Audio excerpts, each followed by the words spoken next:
Hey everyone, Art Burns here, wishing you well on yet another day of quarantine. I hope that you're coping with it in a positive way. I hope you're maintaining your presence and the ability to accept the situation that we find ourselves in, right? In acceptance, we can start to avoid the stress response of our bodies as a result of this quarantine. And believe me, folks, when you're stuck inside or stuck without, your normal outlets for releasing your physical energy, the stress response is the last thing that you want. It is absolutely not going to help you. I hope you can't hear that buzzsaw too loudly. I hope this is okay, because today I want to talk to you. I'm here every day trying to help you through the stress response, through reducing the stress response in your body, because again, unless you're trying to survive a physical threat to your well-being, the stress response is just not appropriate. It's just not, right? Like a certain amount of energy, sure, we all need that. We all need to get up for things. We need to get psyched for things. But when it becomes the hyperarousal of the stress response or distress, that's when it's not good for our body, especially on a sustained level. And so one of the things I wanted to talk to you about today, so if you've spent any time at all on social media recently, then you are seeing an abundance of something we call confirmation bias. Now, the confirmation bias is something that most of us have on some level, right? And it's not the only bias we have. Our minds are comprised of many different implicit biases, right? These are very much attached to or entwined with the programming that I talk about a lot, right? The programming that we develop from a very, very young age, basically the first 7 years of our lives. We kind of develop this sort of, I look at it as a prism through which every experience we have has to pass, right? You could look at it as a programming, right? We're just building sort of the foundation of the way we sort of experience the world. It's nothing more complicated than that. And so during this programming, during this development of this programming, we are building these implicit biases. Now, to say that they are implicit means that they are subconscious and they are automatic, right? And confirmation is just one of many different biases, okay? There's confirmation bias, there's racial bias, there's sexual bias, gender bias, all kinds of different biases that we can have in our minds. And the list goes on, so I don't want to take up too much time here.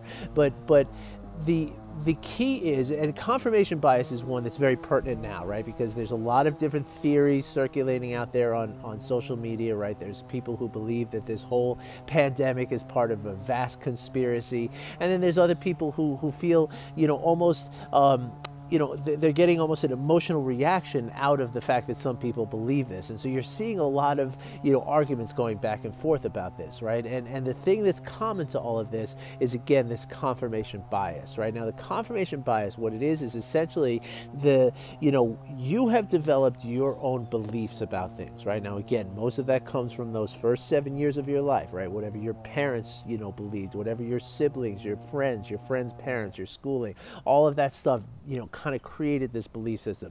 Now, some of us have sort of turned this belief system upside down and broke free of it and believe other things. But then that becomes your confirmation bias, right? So essentially what the confirmation bias does is it makes you kind of pay attention to the things that confirm your belief system, and it makes you kind of ignore the things that refute or contradict your belief system, okay? And so again, that's something that's very prevalent all the time, right? But right now, it's like rampant, like it's everywhere, especially if you go on social media and you start seeing some of the conversations around these, these theories of the global pandemic being some part of a conspiracy of some sort. Now, I'm not here to tell you that it is a conspiracy or that it's not a conspiracy. Frankly, I could believe either way, What I'm here to tell you is that as we're reading these things and as we're, engaging in some of these conversations, one of the best things we can do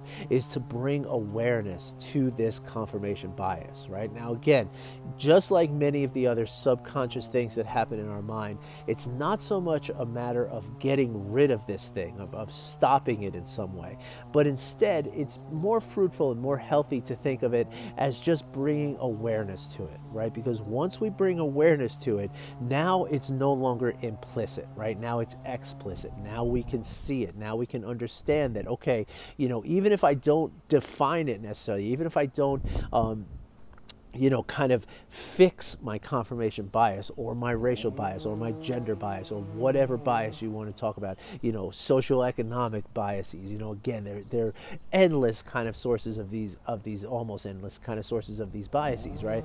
So it's not so much of repairing or changing them, but simply bringing them from the implicit to the explicit, right? Because once we know that this is the way our mind is working, right, then we know that next thing that's going to come out of our mouth, that next action we're going to take, that next step in whatever conversation or whatever we're doing, is going to be influenced by that confirmation bias or by whatever bias we're talking about, right? And knowing that, it gives us the understanding to be able to simply pause for a moment.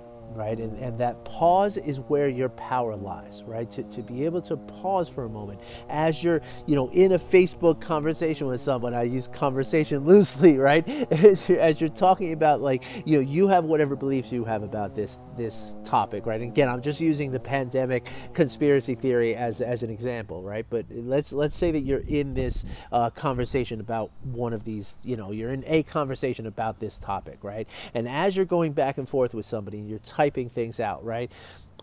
The key is to be able to just pause for a moment, right? When you can pause for a moment and you can just give yourself a moment to take a couple of breaths, to feel into your body, to center and ground yourself, right? Then you can say, okay, is what I'm saying, is it influenced very strongly by this confirmation bias or by any bias, right?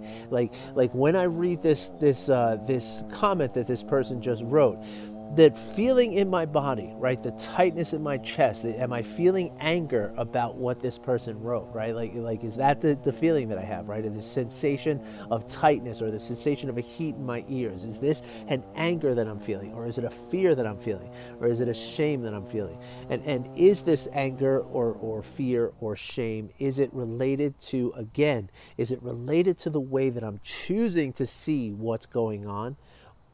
Or can I instead sort of look at the counterpoint? Can I imagine the other person's point of view? Can I imagine that maybe I'm not right? And what happens if I do imagine that maybe I'm not right? What happens if I just for a moment just imagine that perhaps my views on this are not correct?